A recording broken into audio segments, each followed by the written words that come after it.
Bikinis and six-packs. Probably the first thing that comes to my mind when I think about Baywatch. In the 1990s, a lifeguard soap opera has the world tuning in. It would start with the girls running on the beach and their breasts rising up and down. The red base is so iconic. All of a sudden, 1 billion people around the world were watching it. But the brightest sun has the darkest shadows. No 15-year-old kid should be worried about not having a six-pack. Am I pretty enough? Am I good enough? Am I thin enough?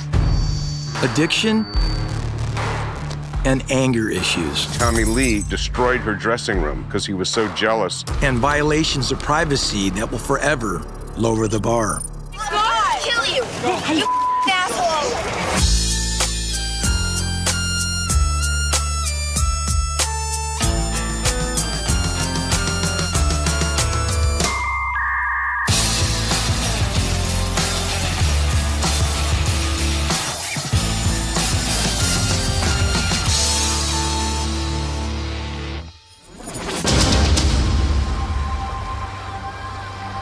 It's the early 90s, and this may be the most recognizable piece of music on the planet.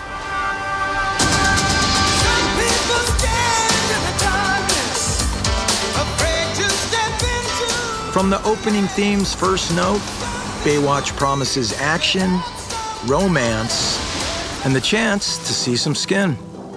It was about Pamela Anderson and all these beautiful girls. This California dream. Borderline playmates running around in the sand. Like, I can see why it was popular. Baywatch will grow into a worldwide phenomenon, but the show was born out of two down-and-out writers who go to get high. And our agent said, look, you're screwing up. You got to come up with something. So Doug and I went to the beach, smoked a joint. We're walking along trying to think of what kind of show can we do when we see a lifeguard run down a tower, run into the surf, pulling people out caught in a riptide, and here come these yellow trucks with lights and sirens and boats are coming from offshore, and everybody's in bathing suits. How could no one have ever thought of this before? I'm Michael Burke. I created Baywatch, executive produced and wrote. There's Abby. It was created with my partner, Doug Schwartz, who I think is probably going to be appearing in this show. Michael is not only my first cousin, he's also my best friend. Nobody believed in the show originally because they did not understand a show about lifeguarding because there's never been a show about lifeguarding before. They said, no, Beach Boys, who's gonna watch people getting tans? How many different rescues can you do? So the only way we could convince them that there was a viable show here, Michael and I and our third partner, Greg Bonin, who's my brother-in-law, we went out and shot our own 3-minute presentation of what Baywatch is. Greg had just come back from filming the Olympics as a documentary and had shot all those sprinters in slow motion and stuff. He still had his equipment, all his camera equipment that he hadn't turned in. And we edited it to Don Henley's Boys of Summer. For the promo, they cast their friend Mike Newman, a real lifeguard. It was the Southern California lifestyle with real lifeguards and the action adventure. It was the beach and beauty and the sunsets every night. And once they saw that, they got it. Grant Tinker, who was the president of NBC and, you know, Mary Tyler Moore and all this other stuff, he watched it. He goes, it's great. I get it. It's action-packed. It's beautiful. But I don't think there's a series in it. So do a movie. But I want you to put Panic in the title. So we wrote and shot Baywatch Panic at Malibu Pier. When it's time to shoot the movie, they recast. Mike Newman is demoted to a bit player, and the role of head lifeguard goes to this man. Here is David Hasselhoff. David Hasselhoff starred in Knight Rider. We also cast Billy Warlock, Erica Liniak. Erica had been in Playboy. NBC said, no, we won't cast her. We stood up for Erica Liniak, and they finally gave in. This out! All right, circle clockwise. Johnny, you all right? I forgot everything we learned. You remember when you hit the water? Go! Not only was Panic at Malibu Pier successful, but it was the highest-rated movie on NBC the entire year, and they greenlit the 22 episodes of Baywatch. Hasselhoff is a huge singing star in Europe. The Germans inexplicably worship him. To capitalize on his appeal, the Baywatch creators look for ways to feature him.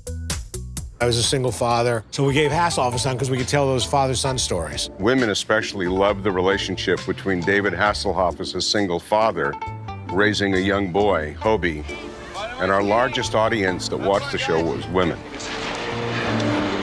Can I ask you something? Sure, go ahead. Well, if you're just friends with the girl, is it all right to rub suntan oil on her back? Yeah. The show did very well in the ratings. After season 1, Burke and Schwartz meet with the studio, expecting to be ordered back to the beach for a season 2. What happened was Grant Tinker, who was the chairman of GTG Entertainment, Grant said that NBC has decided to cancel the show. GTG, because they were so bad as a studio, went out of business. There's no one left to finance Baywatch. Baywatch is over. You guys can pack up your stuff. Everything's done. So it was the worst day of our lives to have a series canceled that we really believed in as much as we did.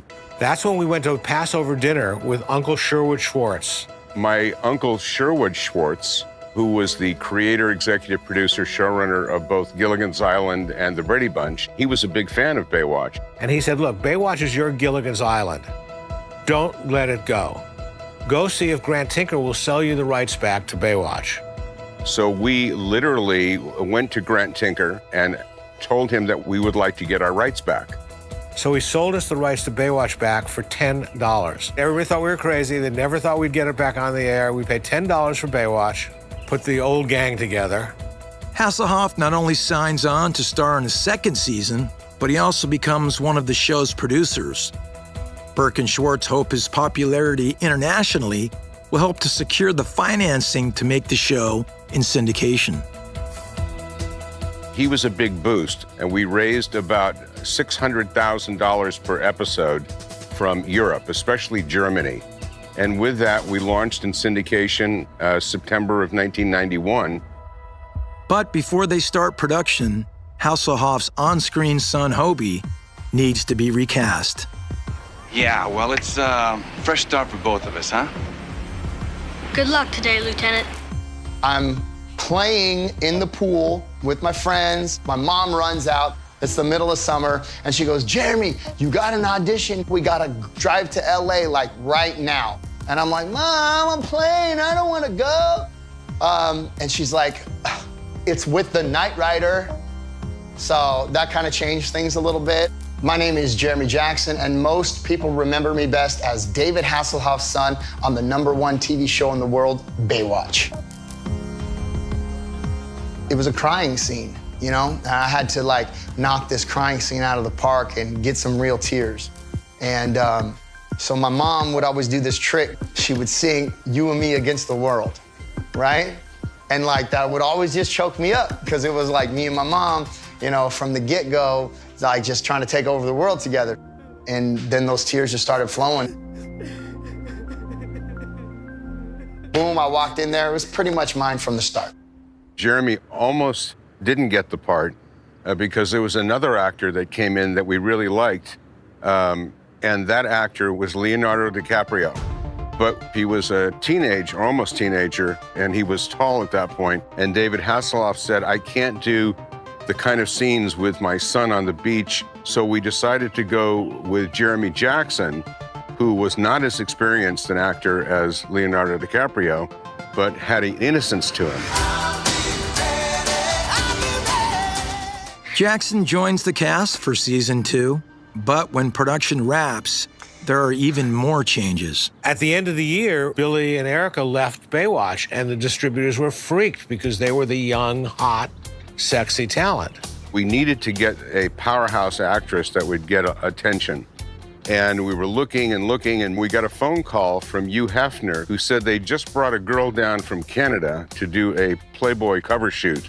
named Pam Anderson and was so impressed with her beauty and her personality that he called Michael, and they were friends, and said, "You've got to meet this girl." She started on Home Improvement. She was the tool girl on Home Improvement. And by the way, she missed her first 3 auditions, so we thought she was never going to come in. Pam finally came in for the audition. We said, "Look, do you mind if we see you in a bathing suit?" I said, "We have a rack you can pick." She said, "Oh, I don't need a bathing suit." She starts taking off her clothes. And she said, "Oh, you've seen me in Playboy. What difference does it make?" But it turned out she had her own bathing suit on under it. She had come prepared. And she killed it.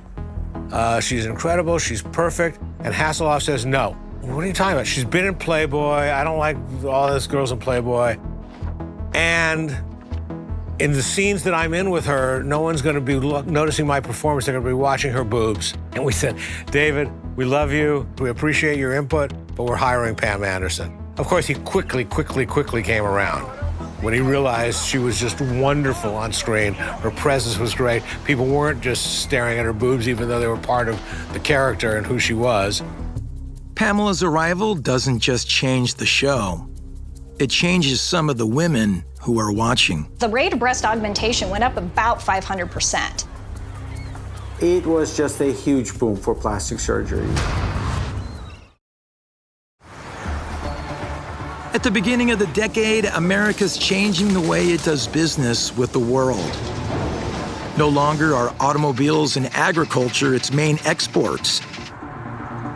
Entertainment takes top spot, pulling in a whopping $60 billion a year. One of America's greatest export is our culture, and television, media being part of that culture. My name is Dr. Robin Goodman. I am chair and an associate professor in advertising at the University of Florida. It is basically enjoyable voyeurism. And there's no voyeurism more enjoyable than Baywatch. Move down! With Pamela on the show, our ratings jumped from about a 3 to a 10 rating.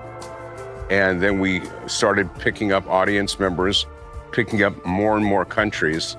We're a success. We're a hit. TV Guide comes out that says the first billion-viewer show in history is Baywatch. It was the first U.S. show in China, so we got that huge audience.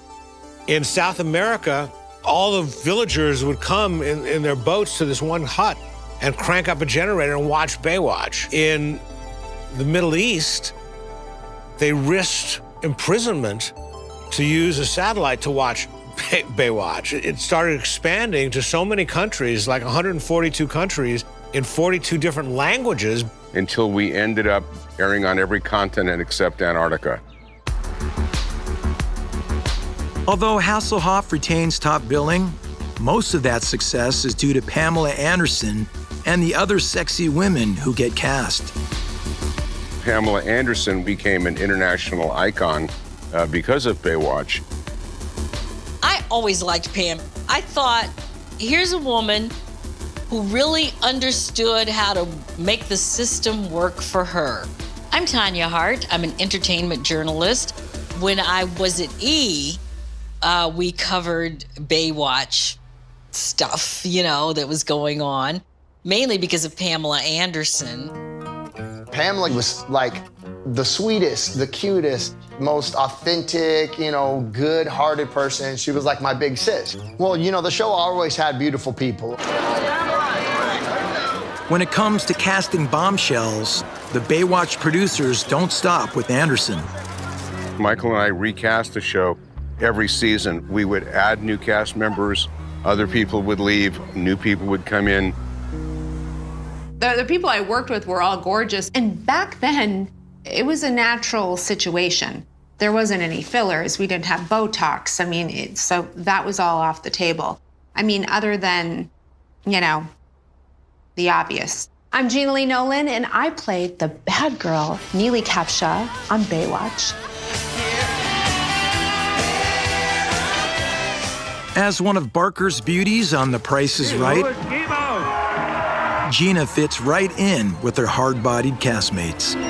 You girls, come here! My first day of Baywatch, Pamela, she was the first person that came up to me and welcomed me to the show, and just a really nice girl. In the fall of '94, Pamela makes her second appearance in Playboy, showing off a newly enhanced bust line. And like Pamela Anderson, Gina is also not shy about showing off her body. In the '90s, posing nude is seen by some celebrities as a way to take control of their own sexuality. Kim Basinger and Sharon Stone both boost their profiles by appearing in Playboy. And the Material Girl, Madonna, publishes a Bare All coffee table book that breaks down even more sexual boundaries. But on Baywatch, it's what keeps the women from bearing it all that fuels its success. We had a beautiful environment to feature all these beautiful people, but that red bathing suit always popped out. Karen Braverman was the wardrobe genius for the entire time of Baywatch.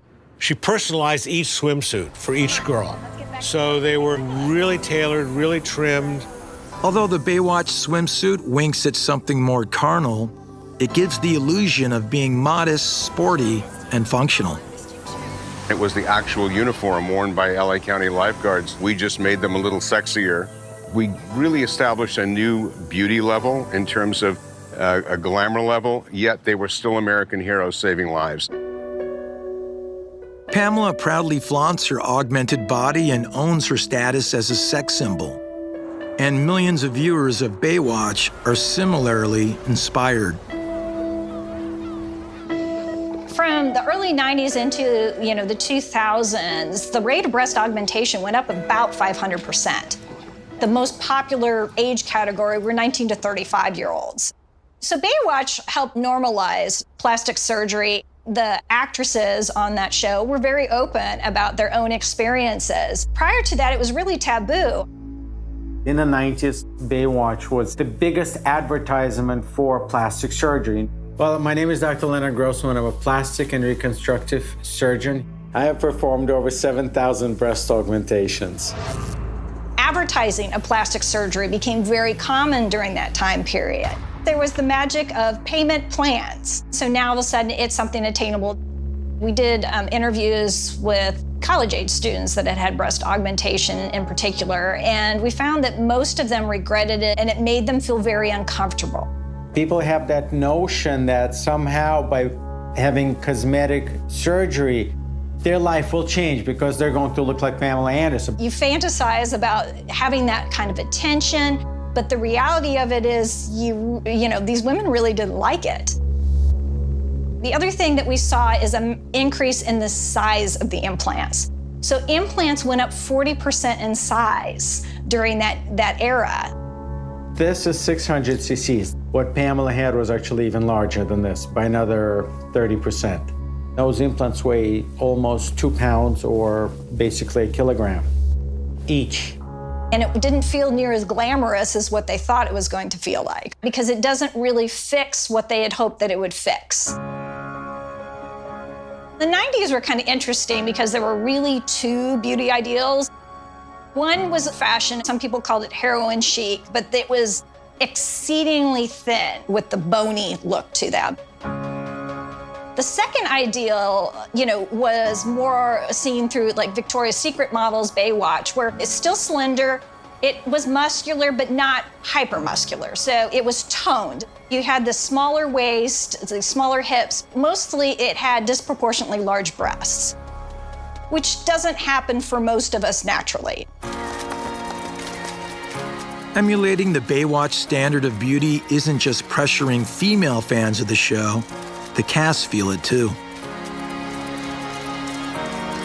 We brought Summer in as this new young lifeguard, and Nicole Eggert was, on Charles in Charge. She was cute as could be. She was athletic. She was adorable. She was never 100% comfortable in the red bathing suit. She had very small breasts, and she was always insecure. Nicole was, kind of intimidated, I think, by Pam. So an episode that I was doing, I was in the middle of a scene, and we shot the scene on a Friday. During the holiday weekend, she went out and got breast implants and went from an A cup to a double D. And came back to complete the same episode, having had her boobs done. We were on schedule. We had to complete the episode. We had to put a jacket on her to cover her breasts, so you didn't notice that she went from small to big. So the rest of the episode, we kept her covered. And then after that, she wasn't featured in a couple of episodes.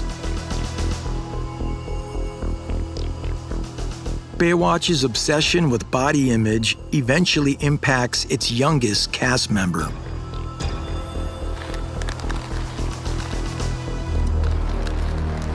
By the time Jeremy was 18, 19 years old, he was getting in real trouble.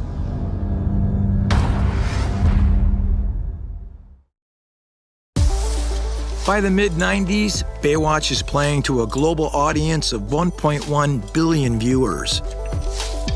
But even as the number of fans gets bigger and bigger, the women in the cast feel the pressure to get smaller and smaller. Looking back, I was so nervous. I was on the #1 show in the world. I ate very little. And I was extremely disciplined when I knew that, I had 3 or 4 heavy days of work. I mean, that meant no salt, not as much water as I should have had. I mean, it was unhealthy looking back. I was almost too thin. I did hear, rumored through the years that other girls had this clause in their contract that they had to, be a certain weight or that type of thing. We're not allowed to get fat. That's what it says in our contract. Kosher salami. Baloney. That's how we keep the Baywatch figure. The problem with being so restrictive, you're creating a problematic relationship with food. Restrictive eating is related to disordered eating and then to eating disorders. And so when you have an unrealistic, unattainable ideal out there, and that is what you're being told you need to achieve, well, you're going to feel bad about yourself. I'm sure there's a ton of girls on the show that struggled, that maybe had made really, really unhealthy choices because of the pressure. Wearing a bathing suit to work is part of the job on Baywatch, and the pressure to look good is universal. Some people would say, oh, they were exploited in their bathing suits. Well, the men were in bathing suits too. We had a lot of hot-looking guys that were very popular. Guys would wear trunks, so their bodies would be featured. And we were the only show on television doing that. You always think about the women, what did they go through and how did they struggle and how did they keep fit? But, the men had to, David Chokachi was ripped. I was like, what the heck are you doing? I mean, clearly working out, but. And even David Hasselhoff, he kept in excellent shape. Just to go back to the body image stuff, did you ever notice steroids or did you ever hear people talking? No, that's funny you mentioned that. I heard a lot of other things, but not steroids. Producers are telling me I need to diet, and it's not easy, No 15-year-old kid should be worried about not having a six-pack, or having no carbs for lunch, or feeling guilty for whatever, or needing a personal trainer.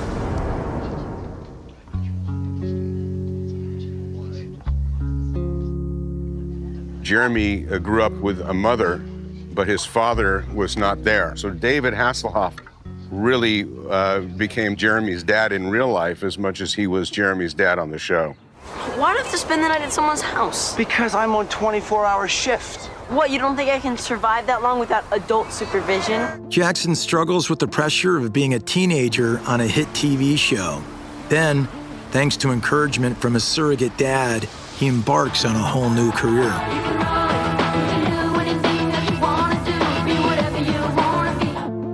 David Hasselhoff and I are at lunch, and he had already been doing music in Europe, So he calls his producer, and he's like, hey, I think I want to do a song for this kid, right?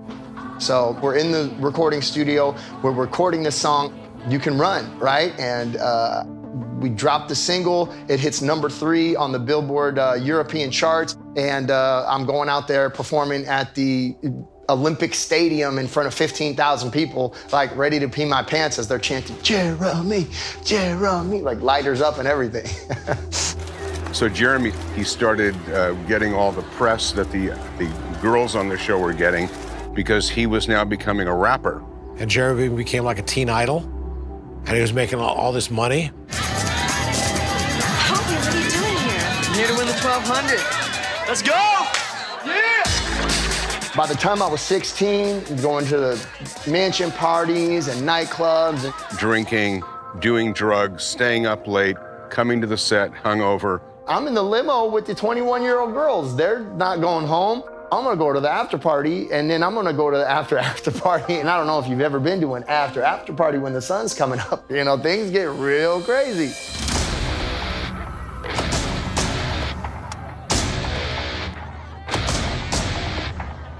Jackson's underage partying is alarming, but it's nothing compared to the crazy behavior of adults that surround him.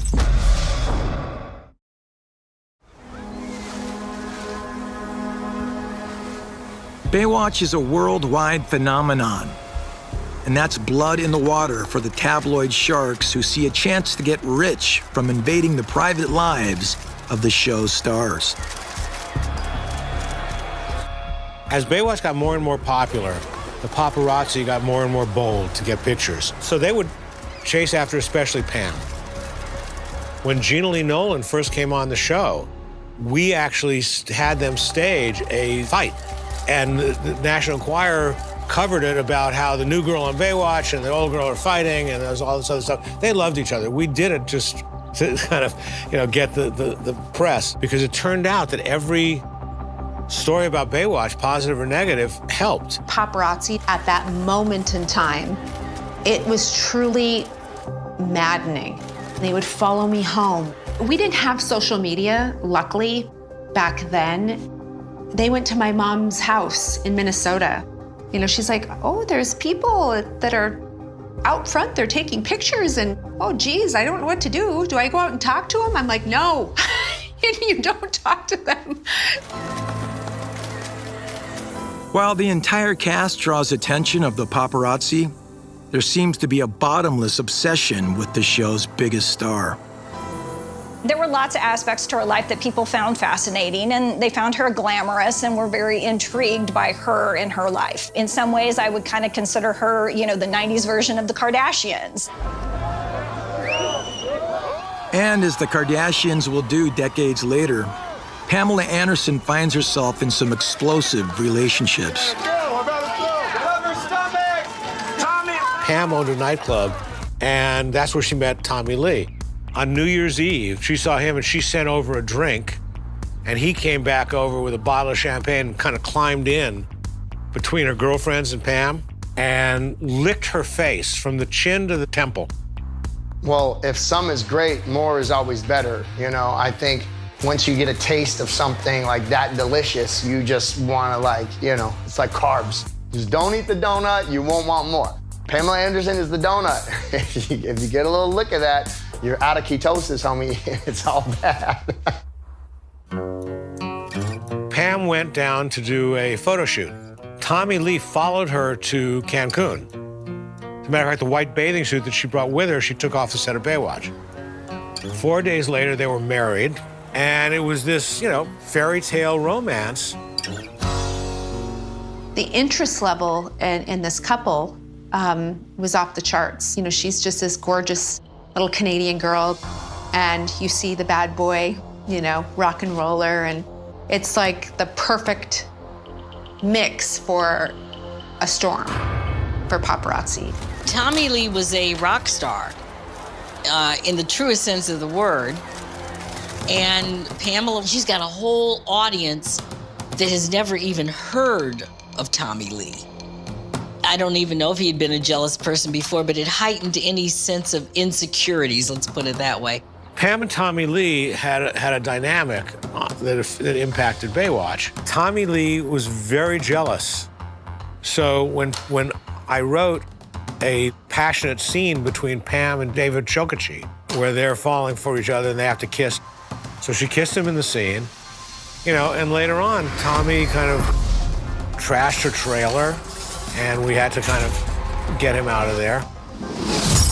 Rock stars don't necessarily have the most self-control.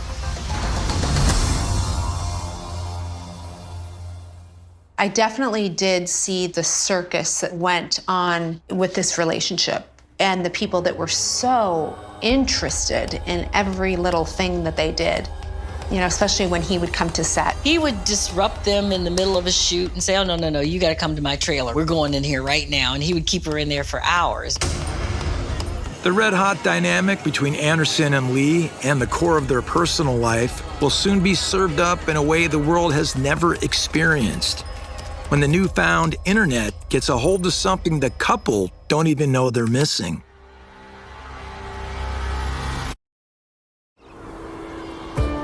In the mid-90s, compact camcorders become available to consumers for the first time.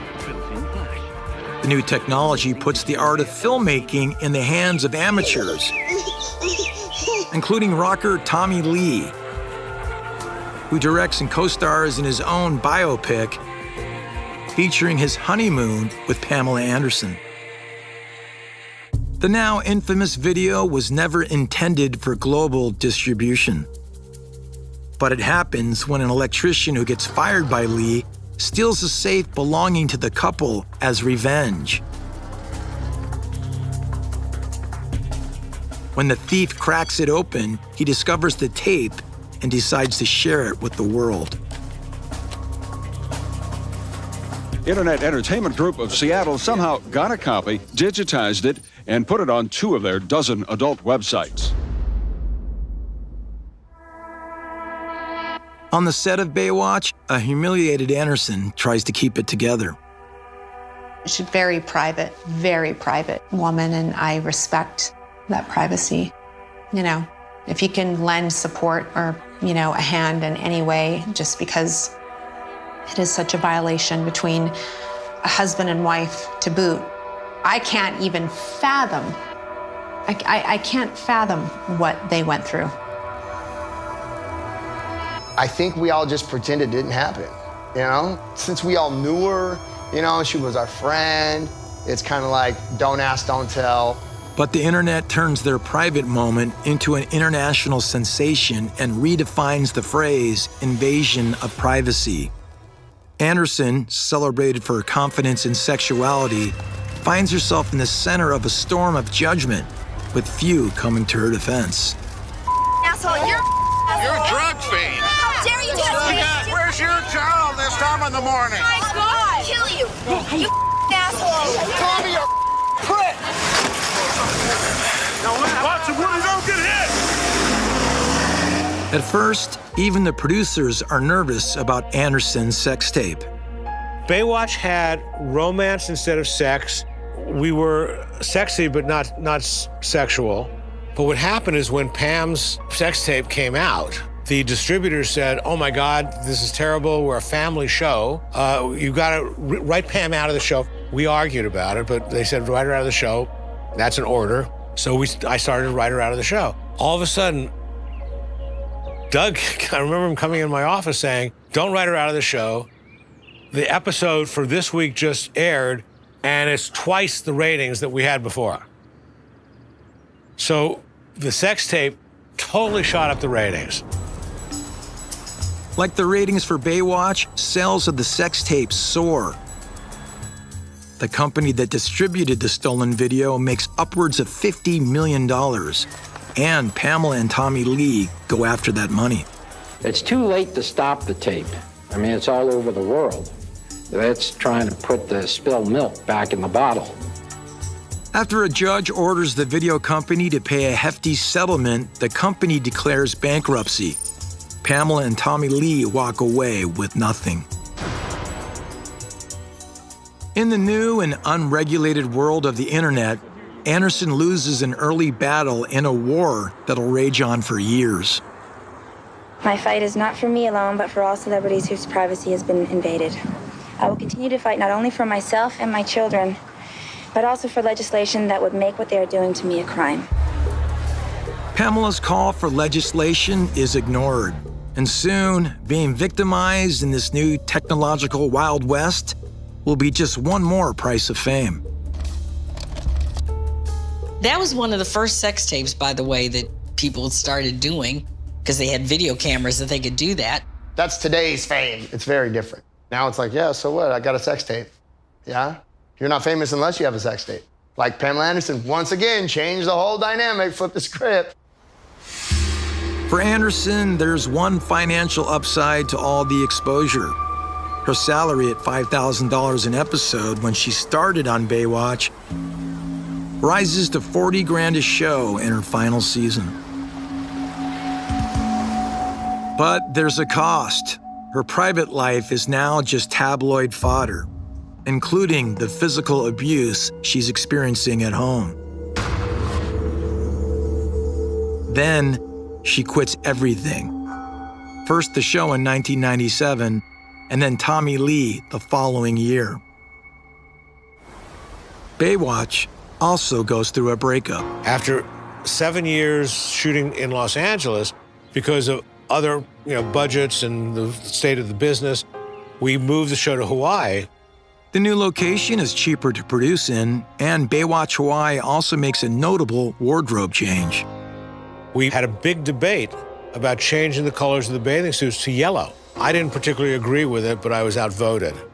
And they look great, but I always felt that the red bathing suits had become so iconic. Jackson puts his rapping career behind him and joins the cast in Hawaii. Now 18, he can sense that it's not just the swimsuits that are different. Ratings are low, we're on syndication, we gotta hit these numbers. They're bringing in one beautiful girl after the next to try to boot it. The show's struggle to retain its audience mirrors Jackson's own struggles. He was making millions of dollars on Baywatch. He was getting in real trouble. He's an example of what happens to a lot of young kids who become stars.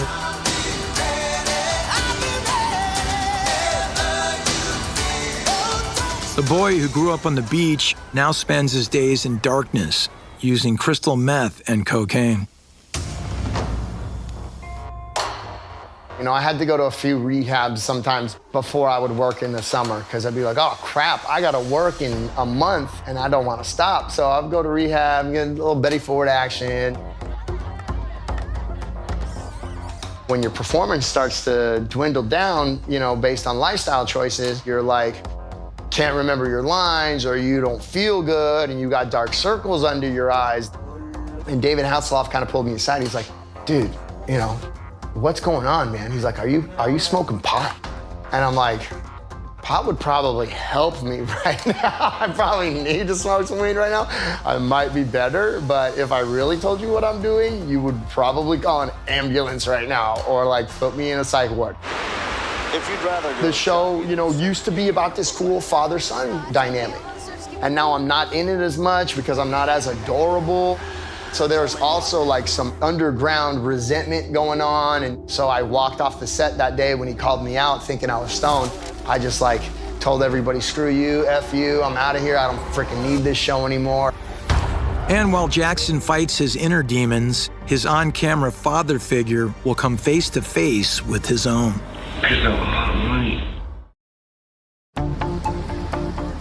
In 1999, Jeremy Jackson quits Baywatch, but not the drugs and alcohol he battled with as a cast member. And the show's body image obsession soon creates a new problem to overcome. He has probably an addictive personality. He got into bodybuilding and was really into that. I was just gonna get jacked, and I was way too young to get on hormone replacement therapy, but I found a doctor that would do it, and so I got on my prescription steroids to get all jacked, and I'll be huge, and that'll be great, and super fit, and everybody will be like, whoa, he's so fit, we gotta give him money. Let's just give him money, he looks great.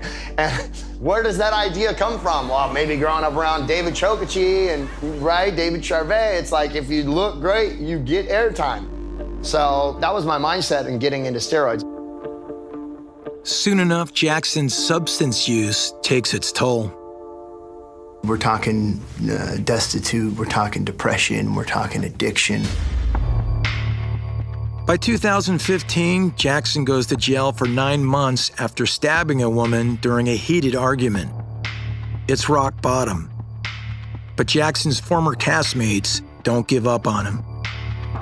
At one point, he was in jail, And 3 or 4 of the cast members came to jail to visit him, and they stayed a family, absolutely stayed a family.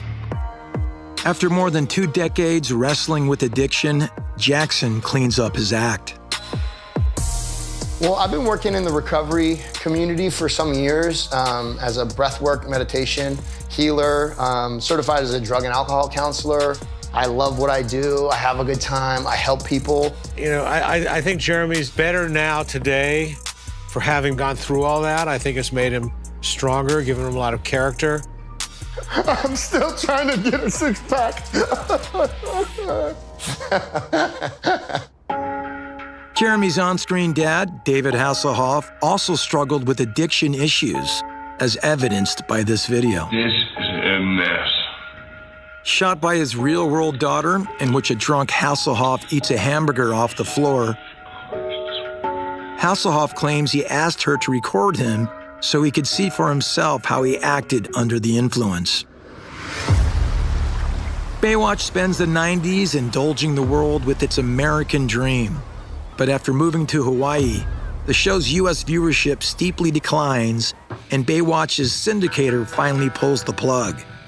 In 2001, its record-breaking run comes to an end. The world changed, syndication changed. If you look, there's no more shows like Baywatch or Hercules or Xena. All those shows were syndicated shows. They don't exist any longer. So it was unique to the time. The 90s were the right time, we were the right show, and we struck the right chord. Baywatch continues to live on in reruns and in the public imagination. Pamela Anderson retains her captive audience as the media tracks her career and continued activism. I was involved with PETA long before PETA knew that I was involved, as a person back in Canada, sending donations in and everything. Anderson will also famously remove her implants in 2001, symbolizing another change in body ideals. When Pamela Anderson got her implants removed, that was all over the media. And in some ways, it was kind of like the end of the Baywatch era. What's interesting is around the time that she had her implants removed, there were also increases in other women going and having those implants removed. I'm not saying that she caused it, I'm just saying that it just so happened. Baywatch and its cast surfed the wave of worldwide success and mostly kept its head above water. 1, 2, 3. And proved that a made-up show about lifeguards can even help save a life. There's an article about this 8-year-old kid whose 4-year-old brother was drowning. And he dove in the pool, got his 4-year-old brother back out, and gave his brother CPR, mouth-to-mouth resuscitation CPR. And they asked this 8-year-old kid, "Where did you learn that?" He said, "We're watching Baywatch." 1, 2, 3, 4, 5, breathe! We did 270 episodes. That's a lot of stories. All of this exists because of my Uncle Sherwood saying, you guys should go back and buy back your rights, which we did with that $10. So amazing what you can do with $10. It was life-changing because there was nothing that superseded Baywatch. As crazy as it was, I would do it again and again and again. I would do it again.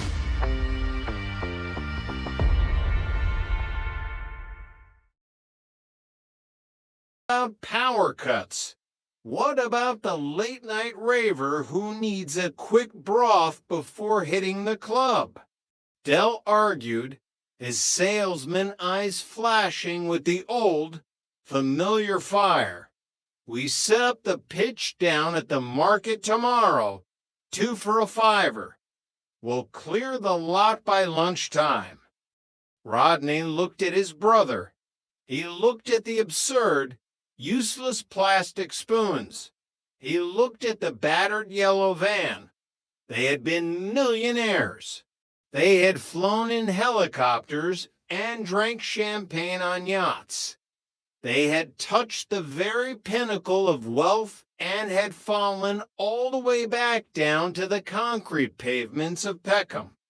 And yet, standing in this freezing, damp garage, Rodney felt a strange sense of peace. They were back where they belonged. The hustle, the banter, the endless, ridiculous pursuit of the next big score. It was their raison d'etre. All right, Rodney smiled, closing his clipboard. 2 for a $5, but I'm driving the van. Fair enough, Governor. Dell winked, tossing Rodney the keys. Dell walked toward the exit of the garage, pulling the heavy metal door down. The bright London sunlight spilled across his face as he looked out over the sprawling estate. You know, Rodders, Dell said softly, his voice full of that unshakable, irrational optimism that defined his very soul. What's that, Dell? Del Boy turned back to his brother, a massive, genuine smile lighting up his face. This time next year, we'll be millionaires. Chapter 13, Radioactive Soup. The following morning at Peckham Market was brisk, carrying the sort of biting wind that made people walk with their heads down and hands shoved deep into their pockets. Perfect weather, according to Del Boy, for selling a product designed to keep a person's minestrone at an optimal temperature. Del stood atop a hastily erected wooden crate, a brightly colored plastic spoon waving wildly in his right hand.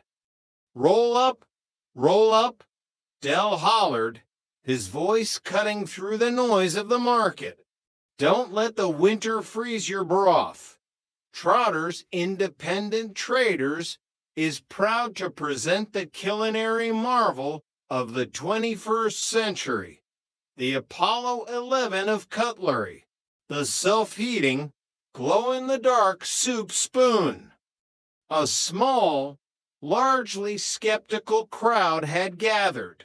Among them were Denzel, clutching a polystyrene cup of tea, and Trigger, who was staring blankly at the plastic spoon as if trying to decipher ancient hieroglyphics. "How's it work, Dave?" Trigger asked, turning to Rodney, who was standing a few feet away, looking deeply embarrassed while wearing his managing director badge. Well, there's a chemical compound inside the handle, Trig, Rodney explained quietly, glancing nervously at Del. You crack the handle like a glow stick, and a mild exothermic reaction occurs, warming the bowl of the spoon while emitting a phosphorescent glow. Trigger blinked slowly. Right, but does it work with cereal? No. Trigger, you don't want warm milk on your cornflakes. Rodney sighed. You're missing the point, Trig, Del interjected, hopping off his crate. Imagine this. You're out camping in the wilds of Epping Forest. It's pitch black. You're starving. You reach into your knapsack, crack the spoon snap. Suddenly, you have light and a hot meal. It's a lifesaver. It is. Del snapped the handle of the display spoon to demonstrate. There was a sharp crack, followed by a faint fizzing sound. Slowly, a neon green glow began to emanate from the thick plastic handle. See, Del beamed. Lovely jubbly. That'll be 2 for a $5, ladies and gentlemen. Denzel leaned in, squinting at the spoon. Del, why is it fizzing? It sounds like a cheap firework. That's just the heating element warming up, Denzel, Del assured him confidently. It's entirely safe. Top of the range. Manufactured in, well, Taiwan, but using European specifications. Probably. As Dell spoke, the neon green glow began to intensify. It went from a soft, pleasant luminescence to a piercing, radioactive-looking green that lit up Dell's face like an alien in a B-movie. Dell, Rodney warned, taking a step back, it's getting really bright. It's just showing off its power. Rotters. Dell laughed nervously, shifting the spoon to his left hand. Oh, that is getting a bit warm, actually. Suddenly, the plastic handle began to bulge ominously. A thin wisp of acrid, yellow smoke hissed out of a microfracture near the base of the spoon. It smelled strongly of sulfur and burning rubber. The crowd instinctively took to collective steps backward. It's fine, perfectly normal, Dell insisted, though he was now holding the spoon away from his body as if it were an unexploded grenade. Dave, Trigger pointed out calmly, I think your spoon is melting. Trigger was right. The bowl of the spoon was visibly drooping, dripping hot, neon green plastic onto the pavement where it hissed violently against the damp concrete. Right, that's the prototype, Dell shouted, tossing the melting, smoking plastic into a nearby puddle, where it sputtered and died in a cloud of yellow steam. Who wants to buy the finalized version in the box? Guaranteed not to melt under normal soup conditions. At that exact moment, a man in a high-visibility jacket with a clipboard the local council health and safety inspector rounded the corner, drawn by the smell of burning plastic. Trotter, the inspector barked, What in God's name are you burning on public property? Nothing, Mr. Henderson. Dell smiled innocently, kicking the melted puddle of neon plastic under his wooden crate. Just demonstrating the friction of my patter. Hot stuff, you know. We're packing up now, Rodney yelled, seizing the moment. He grabbed the remaining boxes of self-heating spoons and shoved them roughly into the back of the three-wheeled van. Come on, Dell board meeting. Urgent. Dell grabbed his crate, tipped an imaginary hat to the bewildered crowd, and sprinted for the van. As they chugged away from the market, trailing a faint scent of sulfur, Rodney buried his face in his hands. 20 grand in the bank, Rodney moaned. And you're selling toxic waste at a $5 a pair. Market research, rotters, Dell coughed, rolling down the window to let the yellow smoke out of his coat. You never know until you try. Chapter 14, The Creative Process. The following Tuesday, the flat in Nelson Mandela House was transformed into a makeshift literary salon. Justin, the biographer, sat on the floral sofa with a sleek, silver dictaphone resting on the coffee table. He held a legal pad and a pen, looking eager. Del Boy sat opposite him in his plush armchair, a large cigar clamped between his teeth and a crystal glass of what looked like expensive cognac, but was actually a mixture of cheap brandy and watered-down port resting in his hand.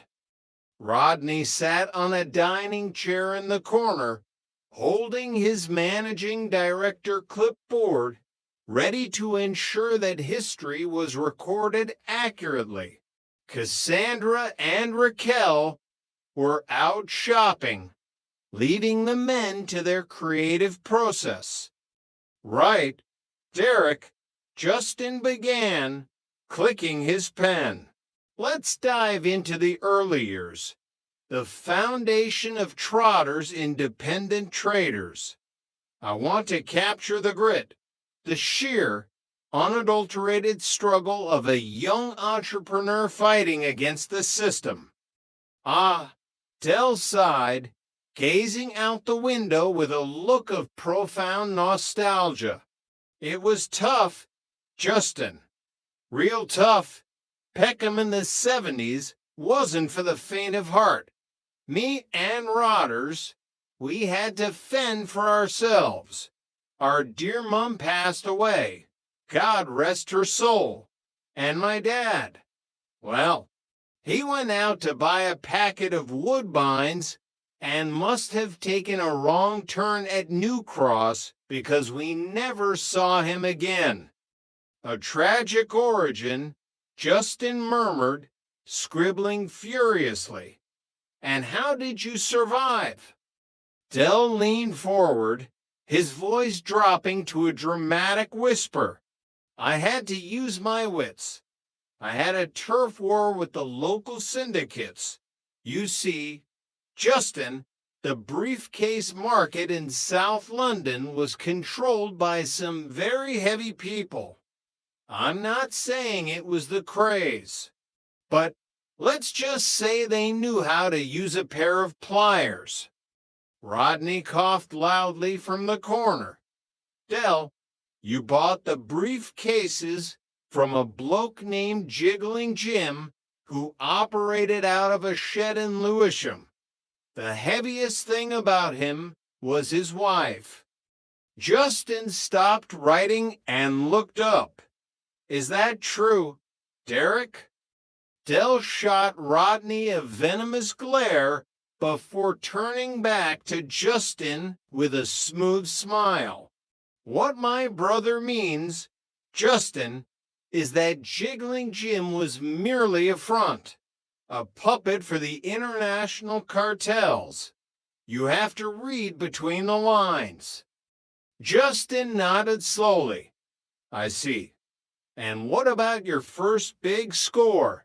The moment you realized you had a gift for commerce? That would be the Great Diamond Exchange of 1982. Del proclaimed, blowing a cloud of smoke toward the ceiling. I was approached by a mysterious Russian countess. She needed to move a priceless Romanov jewel out of the country. I hid it inside a shipment of inflatable flamingos. Rodney snapped his pen in half.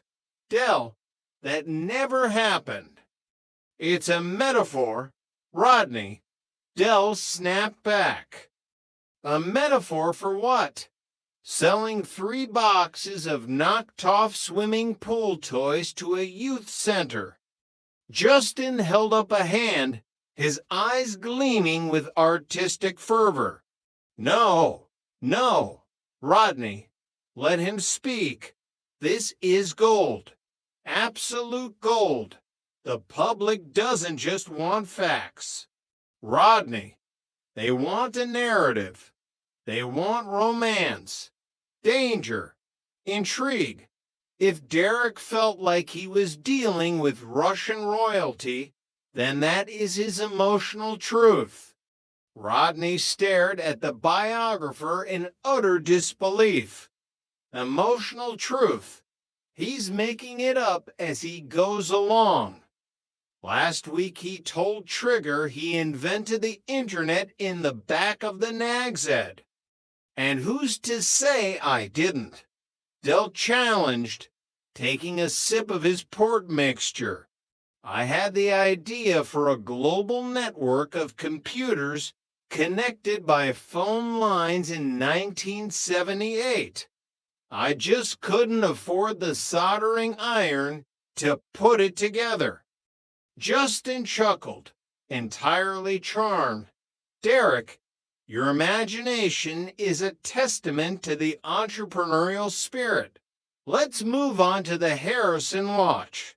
The moment everything changed. Del settled back into his chair, entirely in his element. Well, Justin, it was a dark and stormy night. For the next 2 hours, Rodney sat in agonizing silence as Del wove a tapestry of absolute fiction. According to Del, Trotter's independent traders had single-handedly negotiated trade embargoes, outsmarted Wall Street tycoons, and narrowly avoided assassination by rival antique dealers. By the time Justin left the flat, his dictaphone was full, and his eyes were wide with the promise of a guaranteed bestseller. Del, Rodney said exhaustedly as the door clicked shut, when this book gets published, we're going to be a laughing stock. It's a work of total fiction. Rodders, my son, Del smiled, patting his brother's cheek. It's not fiction. It's literature. And literature, my boy, pays a 10% royalty on hardback sales. Now, grab your coat. We've got a launch party to organize. Chapter 15, The Launch Party.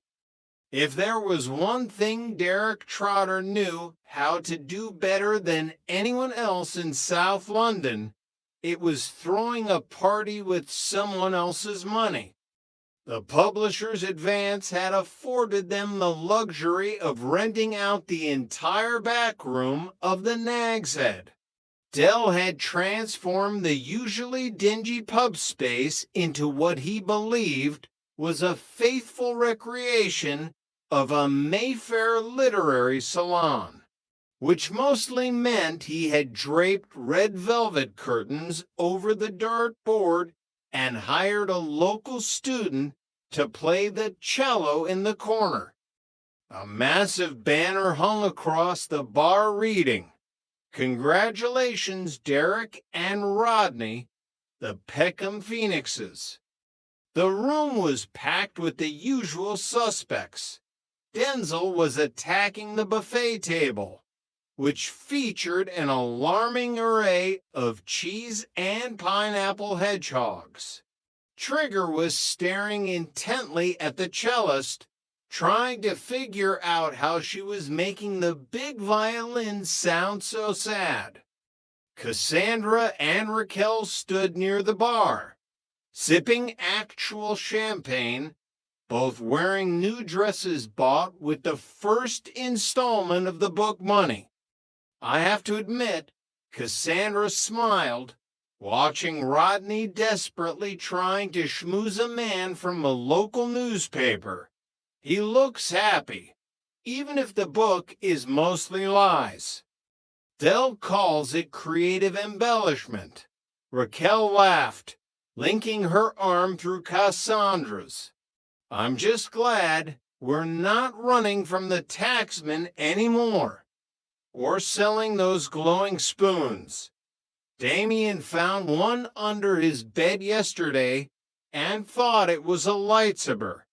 Suddenly, the doors swung open, and Boyke strode, accompanied by his wife, Marlene. Boyke, the slick, sneering used car salesman, wore a sharply tailored suit and an expression of profound disdain. Well, Boyke drawled, his voice cutting through the chatter. He let out his trademark machine gun laugh. Dashy. If it isn't the Shakespeare of South London. I thought I'd stepped into the wrong pub, Del Boy. It smells suspiciously like success, combined with cheap aftershave. Del stepped up to his old rival, straightening his tie.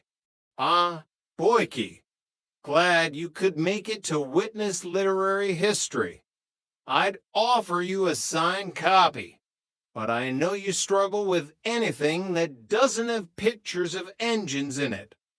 Marlene giggled, kissing Dell on the cheek. Ignore him. Dell, I can't wait to read it.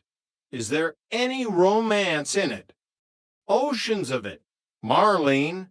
Dell winked, mostly concerning my tragic, brooding nature. Tragic? Yes. Brooding? No. Boyke sneered, picking up a copy of the book from a display table. The cover featured a dramatic, black and white photo of Dell looking thoughtfully off into the middle distance, with Rodney slightly out of focus in the background. Boyke flipped to a random page and read aloud. And as I stood on the docks of Monte Carlo, the Mediterranean breeze whispering of a £1 million deal, I knew that Peckham would always be my anchor. Dear God, Dell, who wrote this? Barbara Cartland. It captures the mood. Boyke, Dell defended, snatching the book back. You wouldn't understand. You lack the artistic temperament. I lack the ability to lie with a straight face. You mean, Boyke scoffed, though a flicker of genuine jealousy danced in his eyes.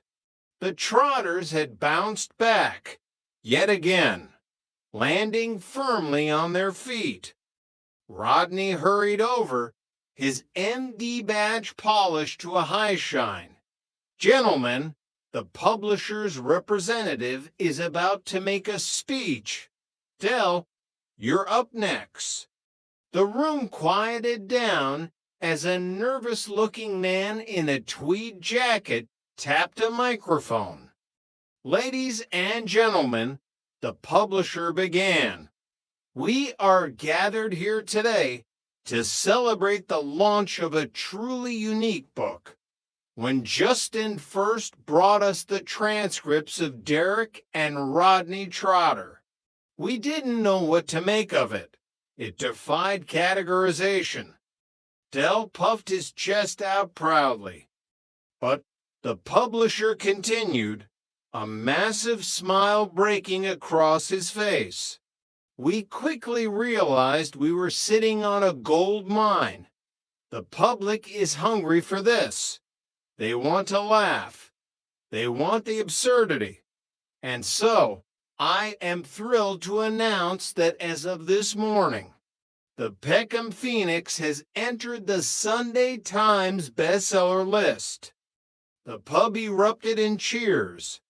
Dell and Rodney hugged, the weight of the past few months finally lifting completely.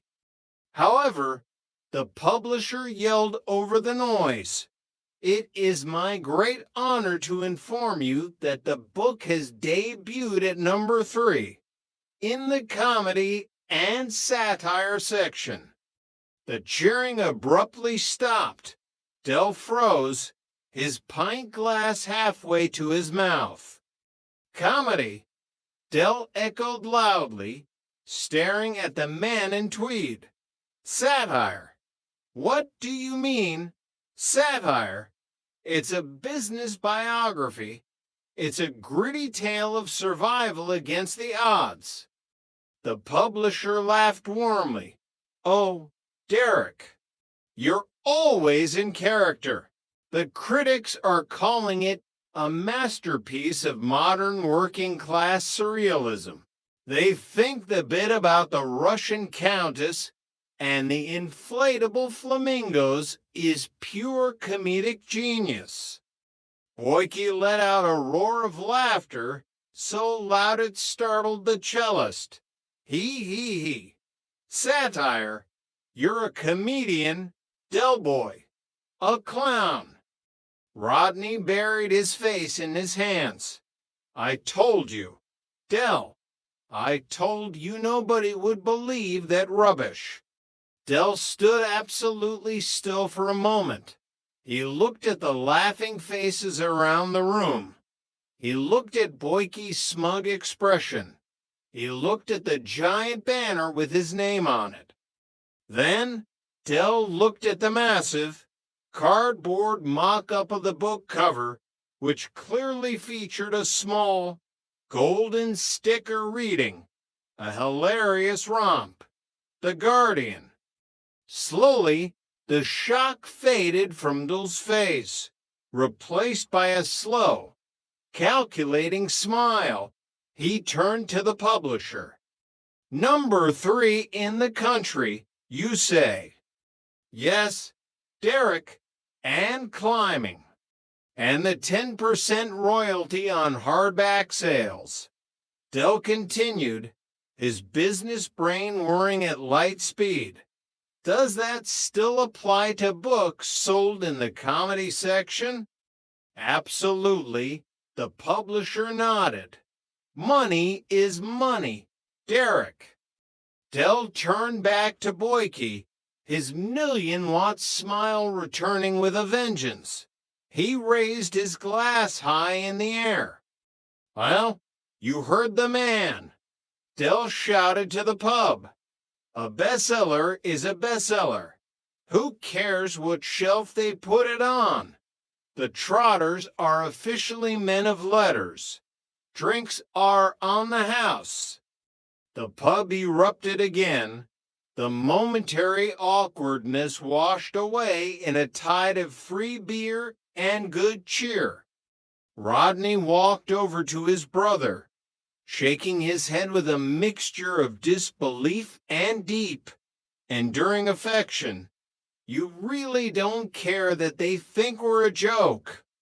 Del put an arm around Rodney's shoulder, pulling him close. He looked around the pub at Raquel laughing with Cassandra, at Trigger trying to eat a cocktail sausage with a toothpick, at Boyke paying for his own top-shelf whiskey because Del had secretly cut off his tab. "Rotters," Del said softly, his eyes twinkling. "They can call us clowns. They can call us satirists. They can call us whatever they bloody well like, as long as they spell the name right on the royalty check." Del raised his glass toward the ceiling, the undisputed king of his own ridiculous, beautiful world. "He who dares, Rodney," Del whispered, a genuine smile on his face. "He who dares wins." Chapter 16, The Silver Screen. The telephone in flat 368 began to ring with an aggressive frequency that the Trotters hadn't experienced since they were briefly millionaires. The Peckham Phoenix had not only remained in the top 3 of the comedy and satire section, but it had caught the eye of the media elite. Rodney, taking his role as managing director and literary agent very seriously, picked up the receiver with a practiced, professional sigh. "Trotters Independent Traders and Publishing. Rodney Trotter speaking." "Rodney, it's Justin."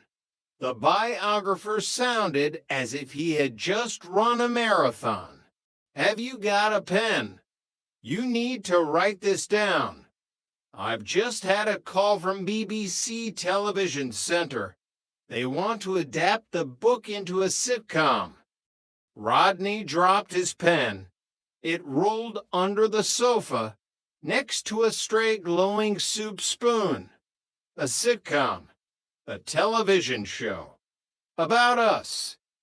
Yes, they want to buy the television rights.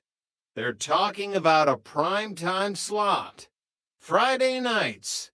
Those creative embellishments have them absolutely howling. They want you both down in Soho this afternoon to meet the executive producer, Tarquin. When Rodney relayed the news to Del, his older brother practically levitated out of his armchair. The silver screen, Rodders, Del shouted, grabbing his camel hair coat. This is it. First the printed word, now the broadcast media. I always knew my life had a cinematic quality.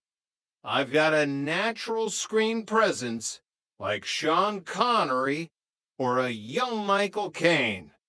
2 hours later, they were sitting in a painfully modern glass office in Soho. The producer, Tarquin, was a man in his late 20s who wore a suit jacket over a vintage band t-shirt and had hair that looked like it had been styled in a wind tunnel. Derek, Rodney, absolute legends. Tarquin beamed, offering them bottles of imported sparkling water. I devoured the book. The Russian Countess, the exploding briefcases, the time you accidentally smuggled a live badger in a grandfather clock at Gold. Pure, unadulterated, working-class gold. We prefer entrepreneurial grit, Tarquin, Del corrected smoothly, sipping the fizzy water and trying not to grimace. But yes, it's a hell of a story. Now, about the casting. Del leaned forward, adopting a serious, artistic expression. I've been giving it a lot of thought. I know it's unusual for the subject of a biography to play themselves, but I feel that only I can truly capture the nuance, the tragedy, and the raw magnetism of Derek Trotter. Tarquin stared at Del for a moment, then burst into a loud, braying laugh.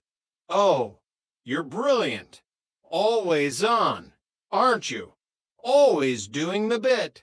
It's fantastic. Del's smile faltered.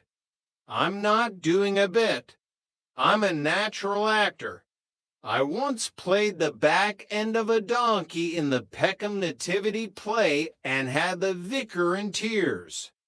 Derek, baby, listen, Tarquin said, wiping a tear of mirth from his eye. We've already cast the roles. We need professional comedic actors. For you, we've secured a fantastic talent. Short, a bit balding, very funny, specializes in playing, well, lovable losers. A real clown. Del's face turned the color of a ripe plum. A short, balding clown. And for Rodney, Tarquin continued, oblivious to Del's rising fury, we've got this brilliant 19-year-old kid. 6'5". Looks like he's made of pipe cleaners. Absolute master of physical comedy. He falls over just walking into a room.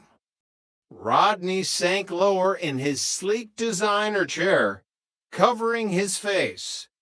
Now, Tarquin clapped his hands together. We're offering a handsome rights fee. 40 grand up front, plus a consulting fee if you let us shadow you for a week to get the Peckham vibe. Del stood up slowly, buttoning his coat with trembling fingers. His pride was wounded, bleeding out on the glass table. 40 grand. To watch my life be turned into a circus act by a bald man and a teenager made of pipe cleaners? Tarquin looked confused. Is the money not enough? Del looked at Rodney, who gave a tiny, desperate nod. 40 grand was 40 grand. It's not about the money, Tarquin, Dell said, pulling his shoulders back and raising his chin. It's about artistic integrity. Make the check payable to Trotter's independent traders, and the consulting fee better cover my petrol. Chapter 17, The Voice of Scotland. Despite the humiliation of the TV deal, the cash injection had given Del Boy a renewed sense of invincibility. He was determined to prove to the world, and especially to Boyke, that he was a serious businessman, not just a punchline for a BBC sitcom. Technology, Rodders, Dell announced a few days later, marching into the flat followed by two delivery men carrying large, heavy cardboard boxes. That's where the real money is. Forget antiques. Forget publishing. The future is the smart home. What have you bought now? Dell.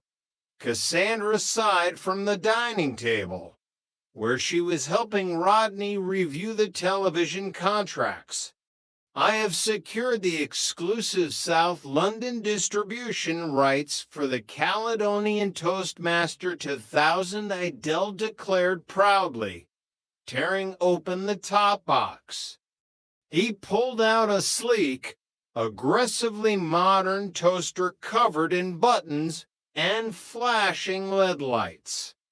It's voice-activated, Dell explained, plugging the device into the wall. You don't push a lever. You speak to it.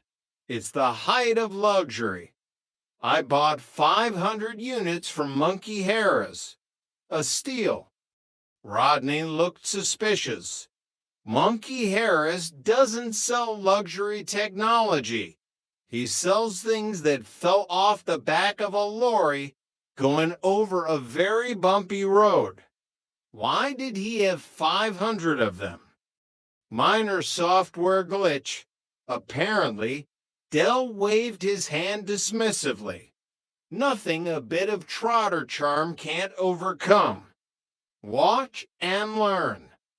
Dell grabbed a slice of cheap white bread, dropped it into the slot, and cleared his throat. He leaned close to the toaster's built-in microphone. Toast, Dell commanded. Nothing happened. Toast my bread. Dell tried again, louder. The toaster remained dormant. Its LED light blinked mockingly. Maybe you have to be polite, Cassandra suggested, amused.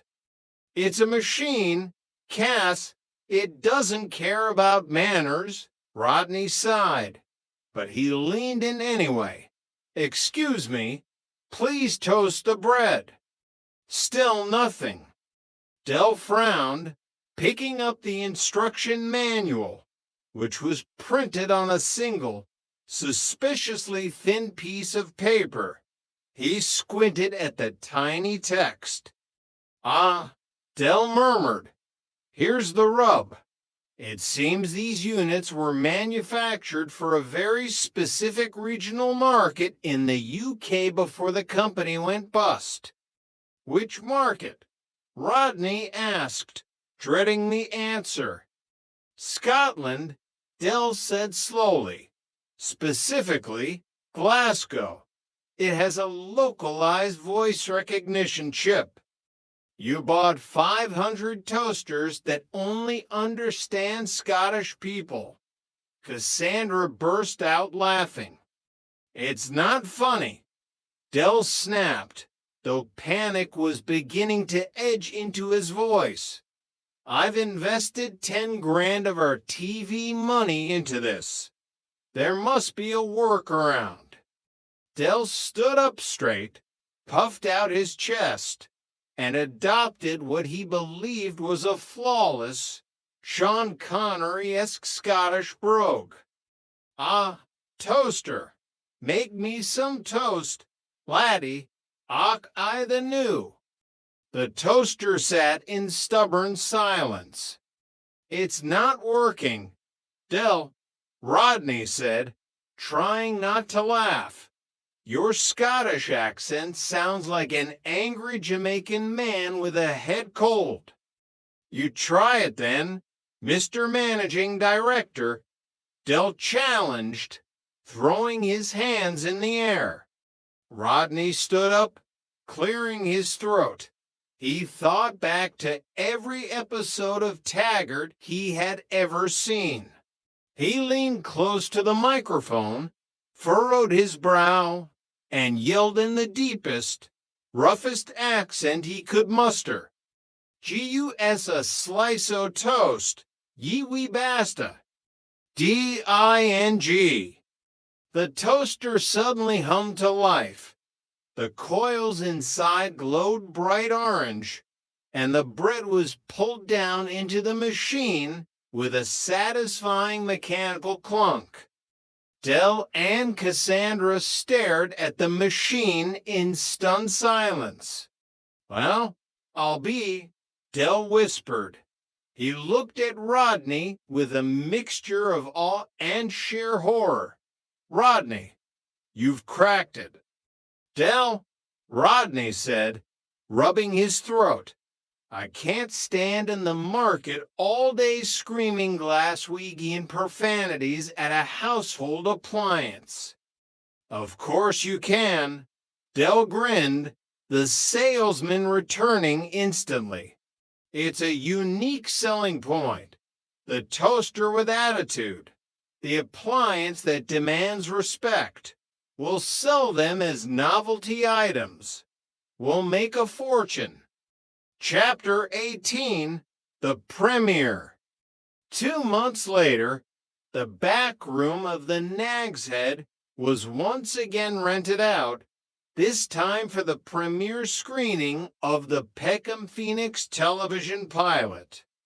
A large television set had been wheeled in, hooked up to the pub's aerial. The entire estate seemed to have crammed into the room. Denzel, Trigger, Mickey Piers, Boyke, and Marlene were all gathered, pints in hand, waiting for the broadcast to begin.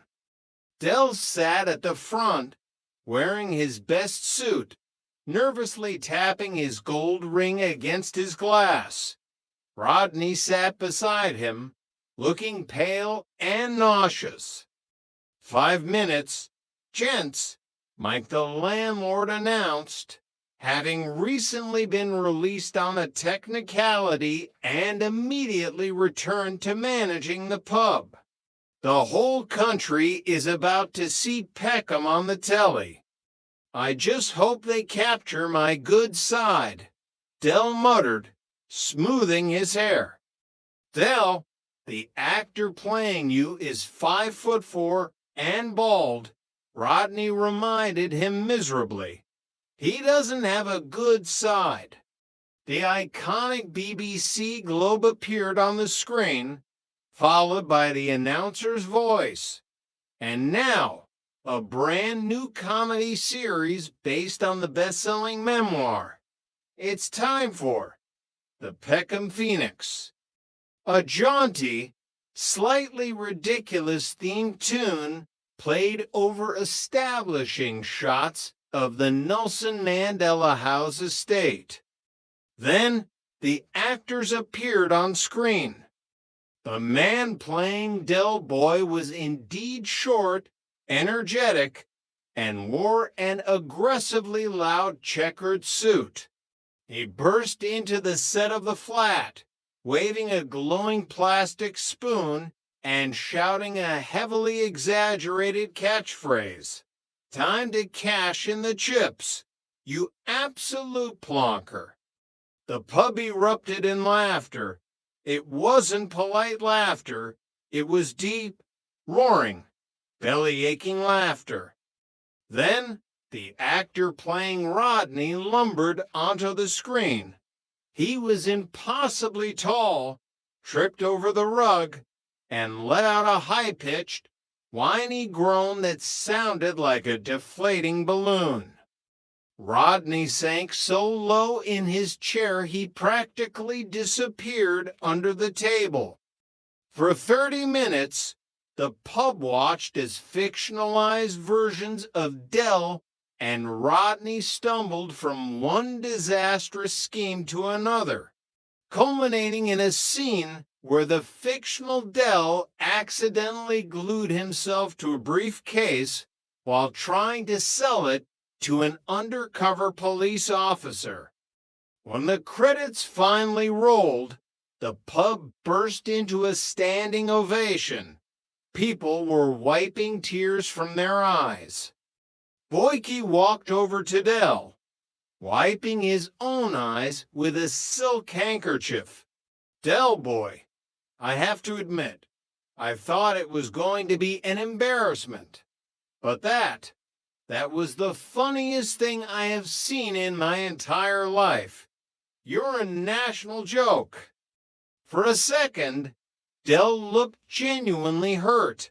He looked at the screen, where the names of the actors were scrolling past. He had wanted to be a tycoon. He had wanted to be respected. He had wanted the world to see Derek Trotter as a titan of industry. But then he looked around the pub. He saw Denzel laughing until he coughed. He saw Mike grinning behind the bar. He saw Raquel and Cassandra smiling warmly at him. And then his mobile phone rang. It was Justin. Dell answered it, pressing the phone to his ear against the noise of the pub. Yeah, Justin. Derek. Justin shouted over the phone. The overnight ratings are coming in. It's a smash hit. The network wants to commission a full series of 12 episodes, and they want to renegotiate the consulting fee. We're talking hundreds of thousands. Dell's eyes widened. He lowered the phone slowly. The sting of being a national joke instantly vanished, replaced by the sweet, soothing balm of cold, hard cash. Dell, Rodney asked, peeking out from under the table. Is it bad news? Are they canceling it? Dell turned to his brother, reaching down to pull him up by the lapels of his suit. He threw his arm around Rodney's shoulders, a grin so wide it threatened to split his face in two. Cancel it. Rodders, my son, they're extending it.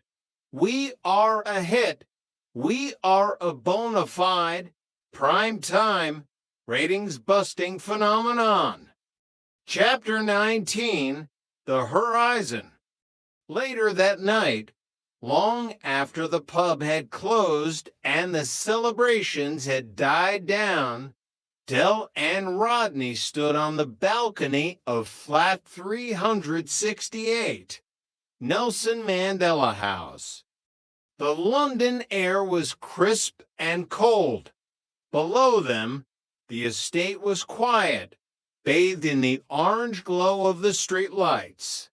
In the distance, the glass towers of the financial district still sparkled, a constant reminder of the world they had touched and lost.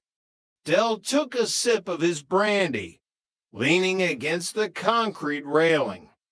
Funny how things work out, ain't it, Rodders? Dell mused, watching a lone fox trot across the empty car park below. A year ago, we were millionaires sipping cocktails in the Caribbean. A month ago, we were bankrupts trying to sell radioactive soup spoons and swearing at Scottish toasters. And now we're minor celebrities because the whole country thinks we're idiots. Rodney finished the thought, though there was no real bitterness in his voice anymore. just a weary acceptance. Ah, but they're paying us to be idiots, Rodney, Dell corrected, tapping the side of his nose. There's a massive difference. We're providing a public service. We're bringing joy to the masses and getting handsomely compensated for it. Rodney looked out at the skyline. Do you miss it, Dell? The real money? The Harrison watch? Dell was quiet for a long moment. He looked down at the gold sovereign ring on his finger, then over to the battered yellow three-wheeled van parked below, illuminated by the street light. Sometimes, Dell admitted softly, sometimes I miss the feeling of walking into a room and knowing I could buy everything in it. But you know what? He turned to look at Rodney, his expression uncharacteristically sincere. When we had all that money, we were stressed. We were worried about stock markets in countries I couldn't even point to on a map. We were living in a world of sharks, rotters, and we're not sharks. We're trotters. What does that mean? Rodney asked. It means we survive. Dell smiled, the old twinkle returning to his eye. We hustle. We duck and dive. We get knocked down, and we get right back up, dust ourselves off, and try to sell the bloke who knocked us down a dodgy watch. Rodney chuckled, shaking his head. I suppose we do.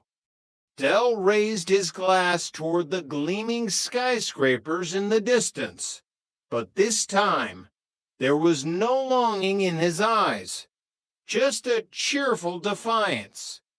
Let 'em have their glass towers and their boardrooms, Dell declared to the London Knight. We've got the market. We've got the pub. We've got the family. He clinked his glass against Rodney's. And you mark my words, Rodney, Dell said, his voice ringing with that eternal, beautiful, unbreakable optimism. This time next year, we'll be millionaires. Chapter 20, The Merchandising Empire. The success of the Peckham Phoenix television show brought a new, bizarre kind of fame to the trotters. People in the street would suddenly point at Dell and shout, "Time to cash in the chips, you absolute plonker."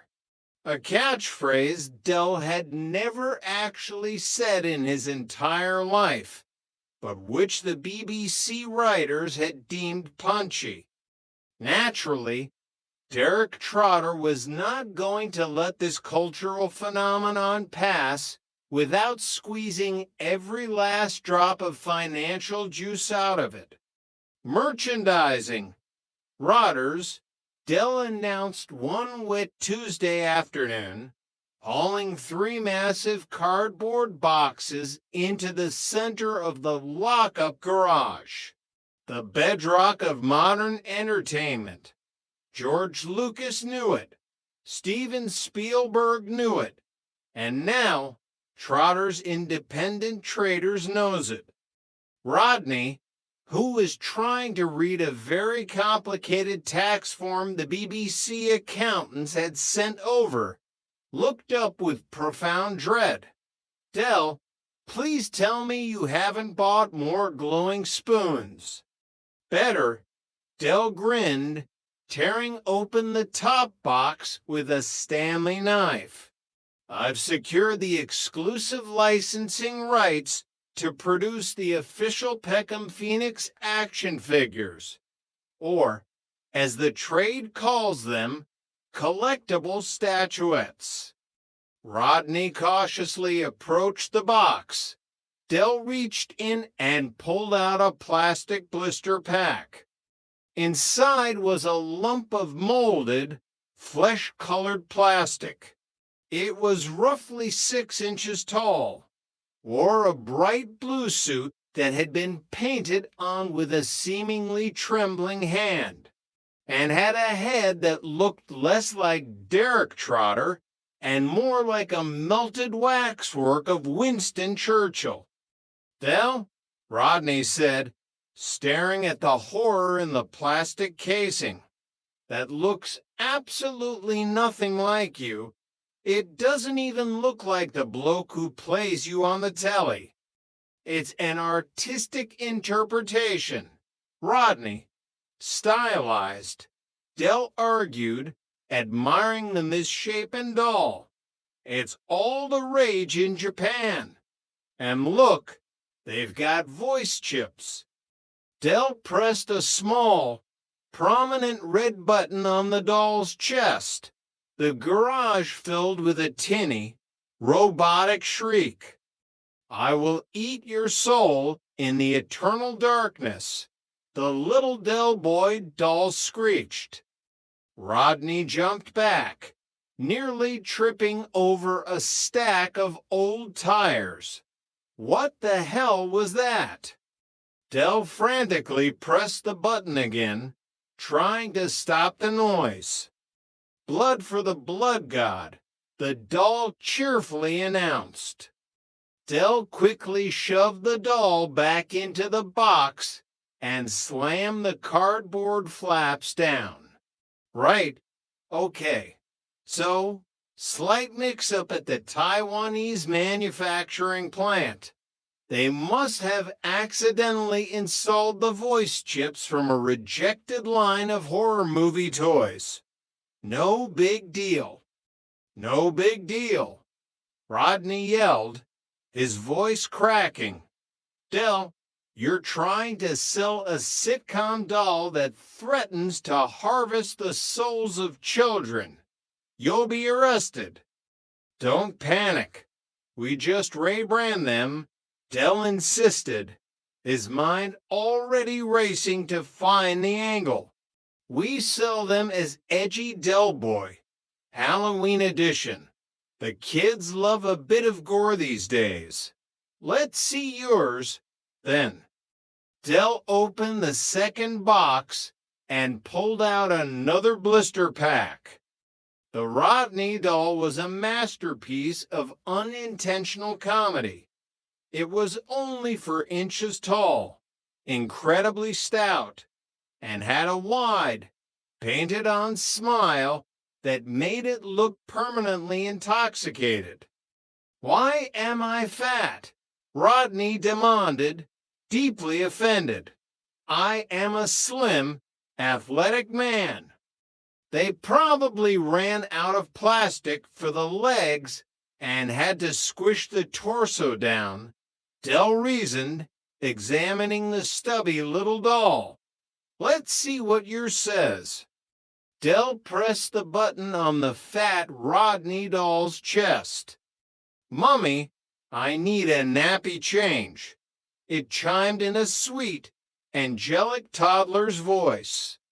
Rodney closed his eyes and pinched the bridge of his nose. "So, let me get this straight. You've spent our television money on a shipment of demonic, leading Del Boy dolls and fat, incontinent Rodney dolls. There is a market for everything, Rodney," Del defended stubbornly. "I'll take them down to the boot sale on Sunday. £1 each. Mange tout, Rodney. Mange tout." Chapter 21, The Red Ribbon. Fame, as Del soon discovered, was a fickle mistress. While the demonic action figures failed to sell mostly because a local priest had threatened to perform an exorcism on Del's stall, a new opportunity for quick cash presented itself in the form of a personal appearance. 300 quid, routers. Del beamed, waving a piece of paper in the air. 300 pounds just to cut a ribbon and smile for 30 minutes. It's money for old rope. Who's paying us 300 quid? Cassandra asked, looking up from her morning coffee in the flat. A new luxury retail emporium opening up in Croydon, Dell announced grandly. The organizers contacted Justin, who contacted me. They want the stars of the Peckham Phoenix to inaugurate their flagship store. We have arrived in high society. Girls. Raquel looked skeptical. Luxury retail in Croydon. Dell, are you sure this is a reputable event? You remember what happened when you were hired to open that petting zoo in Lewisham. That goat had an underlying anger management issue. Raquel, it was not my fault. Dell dismissed, adjusting the cuffs of his pristine white shirt. This is different. They're sending a car for us. We need to look sharp. An hour later, a remarkably long, slightly rusted white limousine pulled up outside Nelson Mandela House. Dell and Rodney, wearing their best suits, slid into the back. The leather seats smelled faintly of spilled beer and wet dog, but Dell was too busy waving like royalty at the bewildered estate kids to care. The drive to Croydon was long. As they finally pulled into a drab, gray industrial estate, the limousine slowed to a halt in front of a sprawling warehouse building. There was a modest crowd gathered outside, mostly consisting of elderly women holding plastic shopping bags and a few bored-looking teenagers. A massive, cheaply printed banner hung above the warehouse doors. Grand opening, Discount Dave's Poundorama. Everything must go. Rodney stared out the tinted window. Dell, this isn't a luxury retail emporium. It's a massive pound shop. It's an accessible merchandise center. Rodney, Dell corrected, though his smile had strained significantly. 300 quid is 300 quid. Put your MD face on. They stepped out of the limousine to a smattering of highly confused applause. A man in a cheap, shiny gray suit rushed up to them, sweating profusely. Ah, the trotters! Brilliant, brilliant! The man babbled, shaking Dole's hand vigorously. I'm Dave. Discount Dave. The manager. Listen, slight change of plan. The local paper couldn't make it, but we've got a bloke with a Polaroid camera. Now, here's the scissors.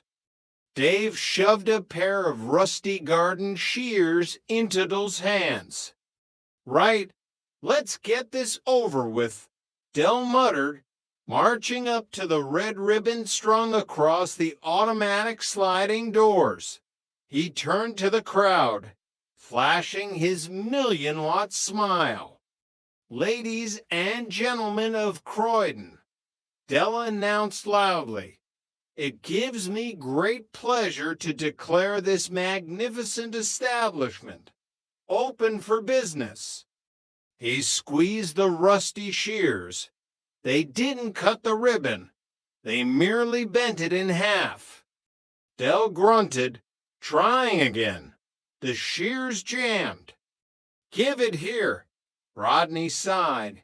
Stepping up, he grabbed the ribbon with both hands and simply yanked it. The ribbon tore with a loud rip, and the automatic doors hissed open. The crowd of elderly women immediately surged forward, completely ignoring Del and Rodney, trampling over their polished shoes in a desperate stampede toward a display of deeply discounted baked beans. "Watch the suit! Watch the camel hair!" Del shouted, being violently pushed against a rack of cheap garden gnomes. As the dust settled and the trotters retreated to the safety of the pavement, Trigger wandered out of the shop, casually holding a new broom handle. "All right, Dave," Trigger nodded to Rodney. "Nice opening. Got a bargain on this handle. 50 pence. Del straightened his tie, breathing heavily. He looked at Discount Dave, who was busy ringing up baked beans on a cash register. "Right, Dave," Del called out. "That's the ribbon cut. We'll take our 300 quid now, in cash if you please." Discount Dave looked up, confused. 300. "Mate, the contract was for 30 quid, and you get a free multi-pack of toilet roll." Del froze. He looked at Rodney. "Justin negotiated this." Rodney asked quietly. "I'm going to sack that biographer," Del growled, snatching the toilet roll multi-pack from Dave's hands and marching back to the rusted limousine. "I am going to sack him, and then I am going to sell his dictaphone to Monkey Harris." Chapter 22. The Rival Novelist. The indignity of the pound shop opening was slightly softened by the arrival of the first royalty check from the Peckham Phoenix book sales. It was a substantial amount, enough to officially upgrade the cigar brand and allow Rodney to buy a briefcase that hadn't been previously used to smuggle counterfeit watches. However, success breeds resentment, and in Peckham, nobody held a grudge quite like Aubrey Boyke Boyce. Boyke had watched the trotters rise, fall, and rise again with a mixture of sheer disbelief and burning jealousy. He was the successful one. He had the car dealership. He had the detached house. Why were people suddenly asking for Derek Trotter's autograph down at the pub? "It's an outrage," Marlene, Boyke complained one evening, pacing the plush carpet of his living room. "The man is a certified bankrupt, a peddler of radioactive spoons, and the BBC treats him like he's Winston Churchill." "Oh, leave it out, Boyke," Marlene sighed, painting her nails. "The book is funny. You laughed at the television show yourself." "I laughed out of pity," Boyke sniffed. "It's all lies. Anyway, if the public really wants to know the truth about Peckham, they need a refined, educated perspective. They need the perspective of a prominent local businessman. And so, fueled by spite and a massive ego, Boyke decided to write his own book. He didn't bother with a ghostwriter or a biographer like Justin. Boyke locked himself in his study for 3 weeks, typing furiously on a typewriter, determined to expose the trotters and elevate himself as the true king of South London. A month later, Boyke walked into the Nag's Head carrying a cardboard box with an air of immense superiority. Del and Rodney were sitting at their usual table.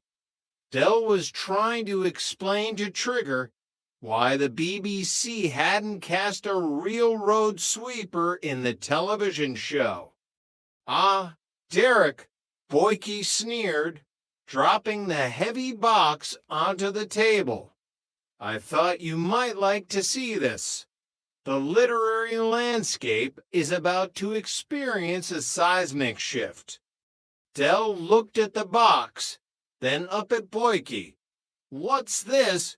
Boyke, have you finally published the instruction manual for rolling back odometers? Boyke let out his machine gun laugh. He. Very droll. No, Derek, I have self-published my memoirs. It's an honest, unflinching look at the real Peckham. He reached into the box and pulled out a remarkably thin, cheaply bound paperback. The cover featured a highly airbrushed photo of Boyke standing next to an E-Type Jaguar, looking smug.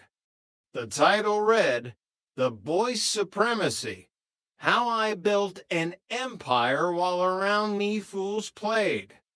Rodney choked on his beer. The Boyce Supremacy? You sound like a Jason Bourne villain. It's called Gravitas. Rodney, Boyke sniffed. I had 5,000 copies printed.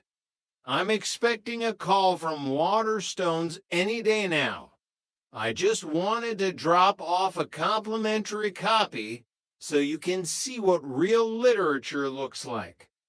He tossed the thin book onto the table and swaggered over to the bar. Dell picked up the book, turning it over in his hands. He opened it to the first page and began to read silently. After 10 seconds, his shoulders started to shake. After 20 seconds, he let out a loud snort. "What is it?" Rodney asked, leaning over. "Listen to this," Dell wheezed, wiping a tear from his eye. Chapter 1, The Dawn of Greatness. From the moment I sold my first Austin Allegro, I knew I was destined to walk among the gods of commerce. I looked out over the forecourt, the smell of cheap pine air freshener filling my nostrils, and I whispered to the wind, "I am Aubrey Boyce." Rodney groaned. "It's worse than I thought. It's unreadable." For the next 3 weeks, Boyke's self-published masterpiece became the biggest running joke in the estate. He had tried to sell them at his car dealership, offering a free copy with every set of floor mats, but people kept leaving them behind on the passenger seats. The local news agent refused to stock them, citing a lack of shelf space and a lack of general interest in Boyke's opinions on the 1983 Vauxhall Maestro. Eventually, the reality of self-publishing caught up with Boyke. He was stuck with 4,985 unsold copies of The Boyce Supremacy, taking up valuable space in his garage. That was when Del Boy, sensing an opportunity for both profit and petty revenge, paid Boyke a visit. "All right, Boyke," Del smiled, strolling into the car showroom. "I hear the literary career has hit a bit of a speed bump. The reading public not quite ready for your genius?" Boyke glared at him from behind his desk. "The public are Philistines, Derek. They prefer cheap laughs to genuine entrepreneurial insight. What do you want?" "I've come to do you a favor," Del said generously. "I know you've got nearly 5,000 of those paperweights clogging up your garage. I'm willing to take them off your hands. Clear the space for you." Boyke narrowed his eyes suspiciously. "Why? You're not going to read them." "Of course I'm not going to read them. I'm not a masochist," Dell laughed. "But I've got a mate, Denzel, who's doing a bit of contract work on a new housing estate in Catford. They've run out of loft insulation. Now, paper is a brilliant insulator, and your book, Boyke, is so dense it's practically thermal." Boyke's face turned purple. "You want to use my life's work as loft insulation? It's a noble calling. Keeping the good people of Catford warm through the winter months with your hot air." Dell grinned. "I'll give you a penny a book. Take it or leave it." Defeated, humiliated, and desperate for the garage space, Boyke accepted the deal. The next day, Trotter's independent traders made a tidy profit of £200 by selling for 1,000 copies of The Boyce Supremacy to Denzel's foreman. As Dell watched Denzel's lorry drive away, packed to the brim with Boyke's ego, he patted Rodney on the back. "See, Rotters, in business, nothing goes to waste. Not even bad literature." Chapter 23, The Next Big Thing. Winter had settled firmly over London. The novelty of the television sitcom had begun to fade slightly, replaced in the public consciousness by a new reality